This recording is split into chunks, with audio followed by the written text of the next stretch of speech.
זה נשמע כמו תסריט לסדרת מתח בטלוויזיה. אדם מוכר, בעל קשרים בחלונות הגבוהים, נעלם פתאום. ברגע בולעת אותו האדמה.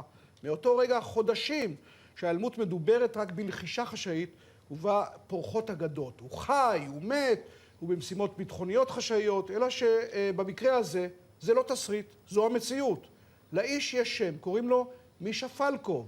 הוא היה בעל אתר חדשות בשפה הרוסית, אבל בעיקר יועץ של ליברמן, ואיש שעבד בלשכת ראש הממשלה, והיה גם קרוב מאוד לנפתלי בנט.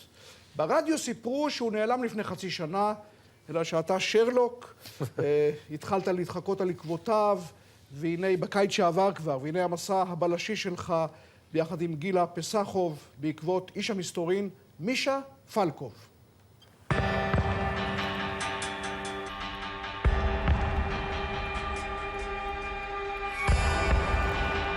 הדיבורים התחילו בערך לפני שנתיים, תגיד, איפה פלקוב? כאילו הרבה מאוד אנשים, בהרבה מאוד אירועים בפורום, תגיד, איפה פלקוב? לא דיבר, לא. עד שבאמת... המשטרה חוקרת חשד שמיכאל פלקוב, יועץ התקשורת לשעבר של אביגדור ליברמן, היה מעורב בהלבנת חלק מהכסף בפרשת החשדות לשחיתות בישראל ביתנו באמצעות אתר אינטרנט שבבעלותו.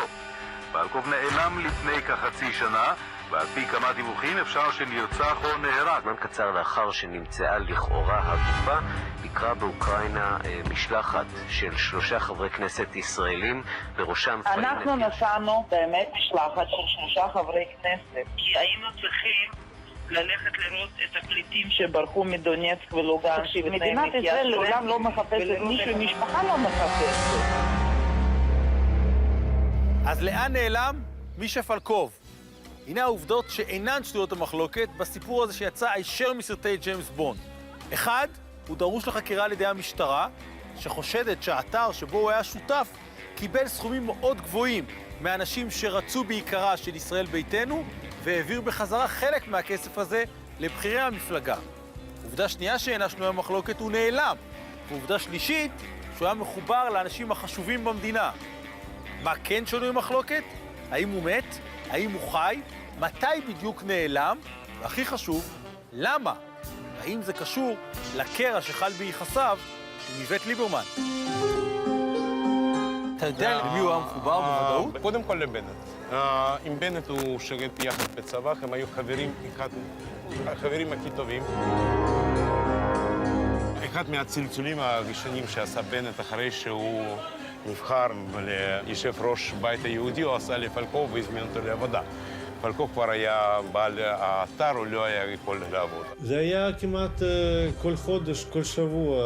היו עשרות דוגמאות. היינו ראשונים שקיבלנו מידע על למשל אוליגרכים ופוליטיקאים. הוא היה דובר אישי ויועץ של ביבי. היה ביחסים מאוד טובים גם עם זאב אלקין, גם עם יולי אדלשטיין וגם עם פוליטיקאים ישראלים. הרגשתי שהוא מקבל מידע גם ממקורות של Special Services וגם מהמשרדים הכי גבוהים. פעם אחת שדיברתי עם בנט, הוא אמר לי, יש לך ראש רוסי קרימינלי טוב כמו אצל פלקוב. זה סיפור לא יאמן. היה אדם, החזיק באתר אינטרנט משפיע, מחובר, מקושר, ופתאום, פוף, נעלם. זה לא קרה לפני חצי שנה כפי שפורסם, זה קרה לפני כמעט 2 שנים. אנחנו כבר לפני 1.5 שנה ניסינו לאתר אותו, והנה התשובות שקיבלנו.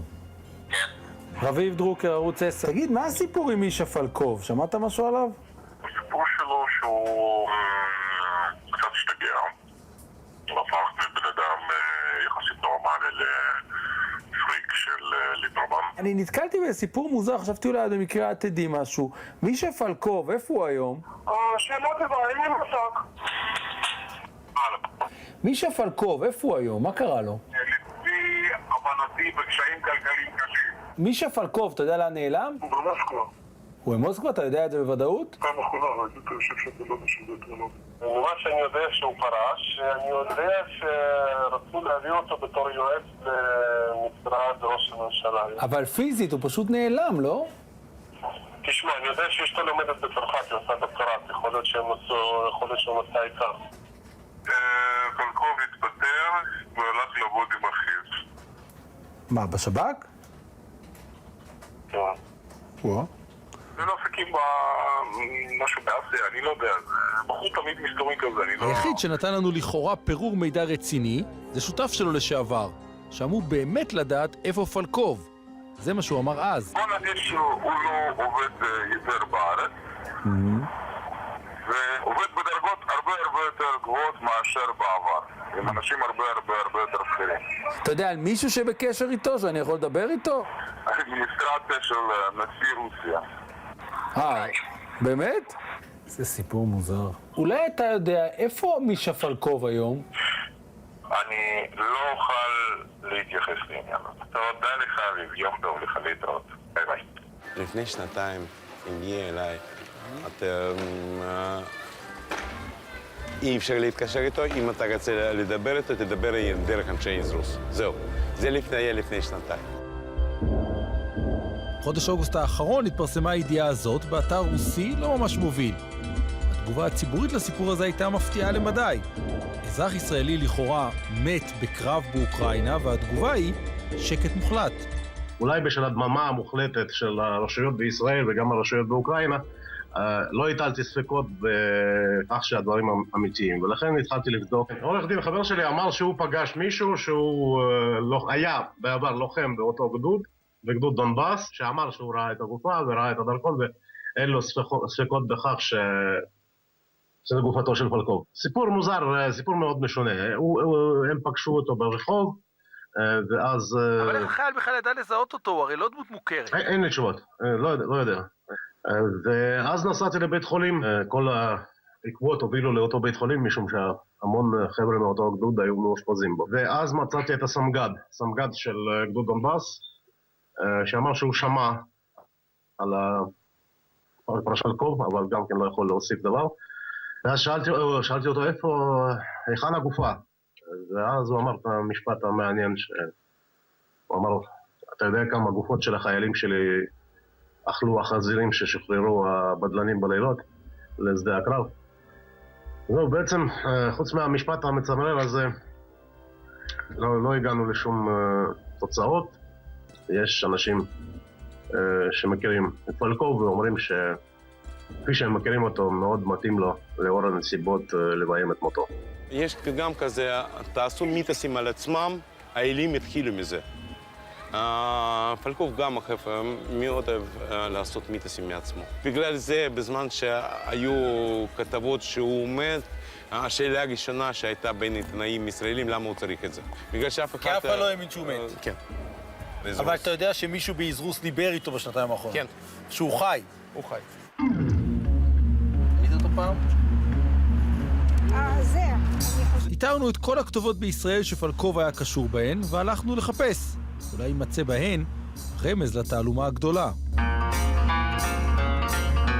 ראית פעם את הפנים של האיש הזה? הוא היה אמור להיות פה? ראיתי כמו נסתר בסביבה, אבל לא...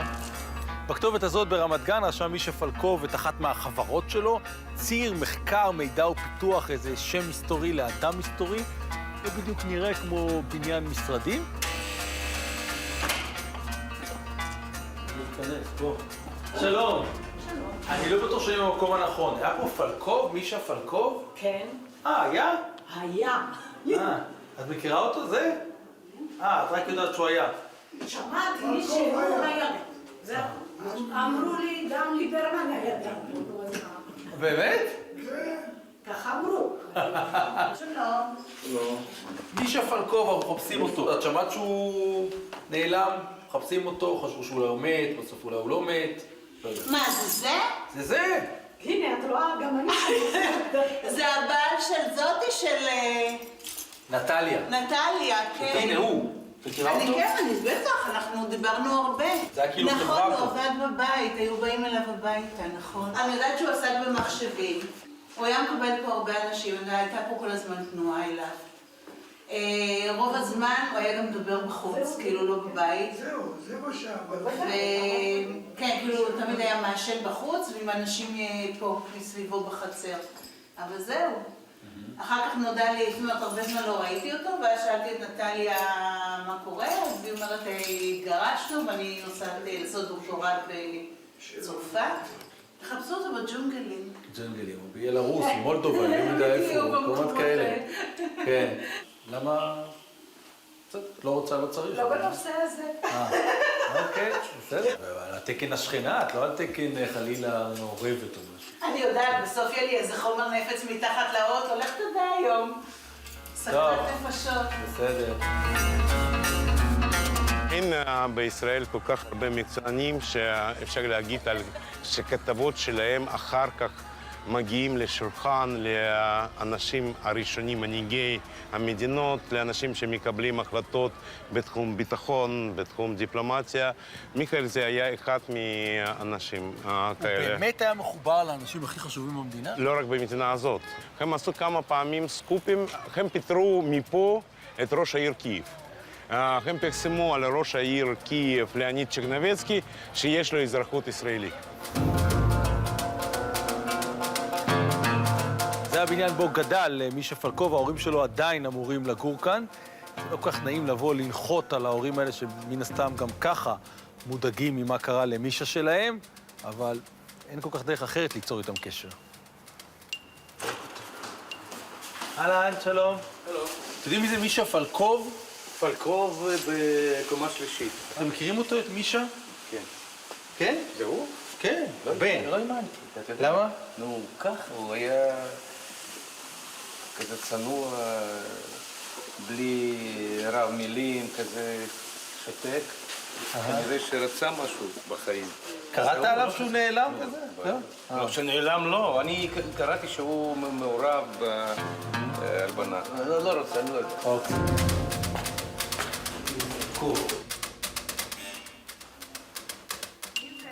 שלום, מדבר אביב דרוקר, אני מערוץ 10, מה שלומך? מה קרה? לא קרה כלום, אנחנו פשוט נורא מחפשים לדעת עוד על הבן, על מישה. גם אני רוצה לדעת, סליחה. את יכולה בבקשה לדבר איתנו? Ну, не знаю, между нами, пожалуйста, обращайтесь. Они все знают. אז למה נעלם מישה פלקוב?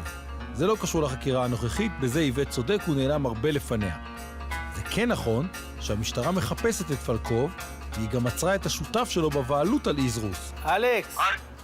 כן. רביב דרוקר, מה העניינים? אהלן רביב, אסור לדבר לך, אתה מודע לזה, נכון? כן, אבל אני לא אדבר איתך על החקירה. אסור לי בכלל, אסור לי שום קשר עם עיתונאים, שום קשר עם בכלל. טוב, תגיד לי רק דבר אחד, אתה מאמין שהוא חי או מת? אני מנוע מלהתייחס, באמת, אסור לי. אנחנו לעומת זאת לא מנועים מלספר את החשד המשטרתי.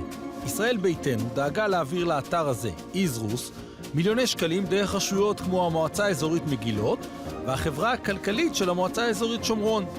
העסקאות הוסבו כתקציבי פרסום באתר, כאשר למעשה זאת הייתה דרך להעביר כסף לפי החשד, לפלקוב ולאתר.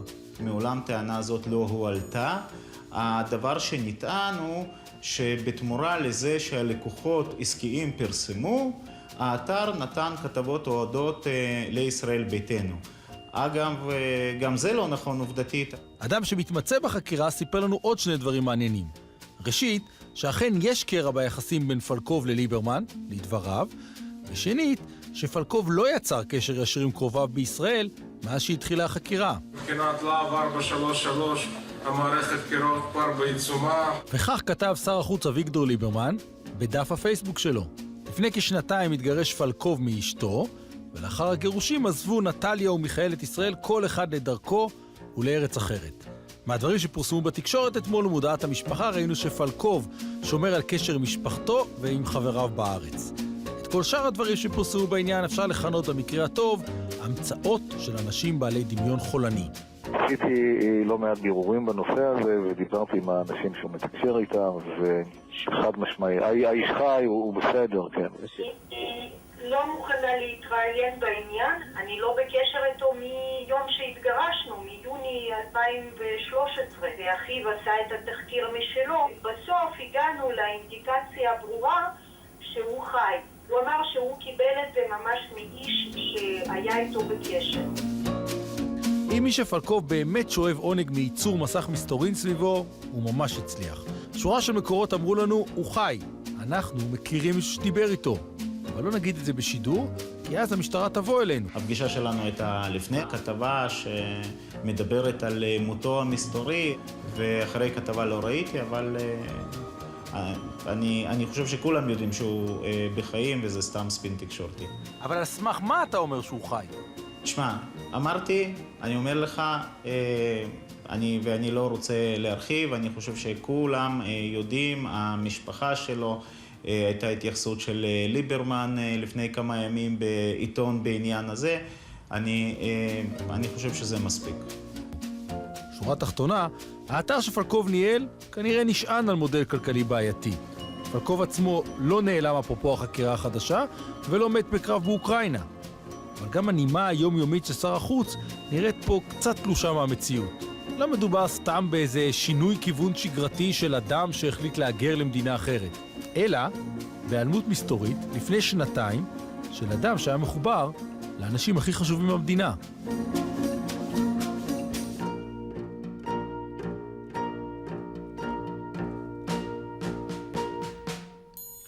תיקון קצר, כשפלקוב עבד עם בנימין נתניהו, נתניהו היה ראש האופוזיציה ולא ראש הממשלה. שתי שאלות לי לך רביב. א', למה האיש הזה כל כך חשוב? ב', אם הוא יבוא הנה, אם ימצאו אותו על המקום לאלתר, הוא נעצר? כן, קודם כל ברור שהוא נעצר לפחות לחקירה, זאת לא אומר שהוא אשם, אבל שותפו נעצר ובילה כמה ימים במעצר. למה הוא חשוב? בוא נניח שרזי ברקאי נעלם יום אחד. נעלם, ולא מדבר לכאורה עם אשתו, עם ילדיו, עם קרוביו. סיפור בלשי טוב, למה זה? שנתיים, כן. ועוצר בקרבו הרבה מאוד מידע, והכל על רקע של איזשהו קרע ביחסים עם אחד מהפוליטיקאים הבכירים במדינה, אז אני מניח שהיה עניין מאוד מאוד גדול. עכשיו, ברור שאם ההיעלמות שלו זה כי הוא החליט לשנות כיוון בחיים. להתחיל עסקים, והוא פשוט לא רוצה קשר עם אף אחד. או עוצר אומנות. עוצר אומנות, או לחיות על אי בתאילנד, אז הכל בסדר. אבל אני אומר לך שרוב האנשים הסבירים, אחרי שמתפרסמת עליהם ידיעה שהם מתו בקרב באוקראינה, הם מרימים טלפון, הם אומרים, אני חי, אוקיי? ובוא נמשיך הלאה. וככה זה מעורר עוד ועוד סימני שאלה, ואני אומר לך שלפחות רשויות אכיפת החוק, אני לא יודע מה שב"כ מוסד יודעים, רשויות אכיפת החוק לא יודעים איפה האיש הזה, והם לא יודעים מה עלה בגורלו, מה שאומר שהוא כנראה יסווה את תקוותיו היטב, אם הוא זה שרצה לעזבות את תקוותיו, ותחשוב שכל זה קורה שנתיים ולאף אחד אין תשובה אמיתית איפה הבן אדם הזה. אחיו עובד בשב"כ? אחיו עובד בשב"כ. אחיו יודע. יכול להיות. אבל אחיו אמר גם שהוא לא הגיע אליו, שהוא דיבר עם גורם בכיר. איזה אח לא מגיע לאחיו לקבל אישור לזה שהכל בסדר? כן.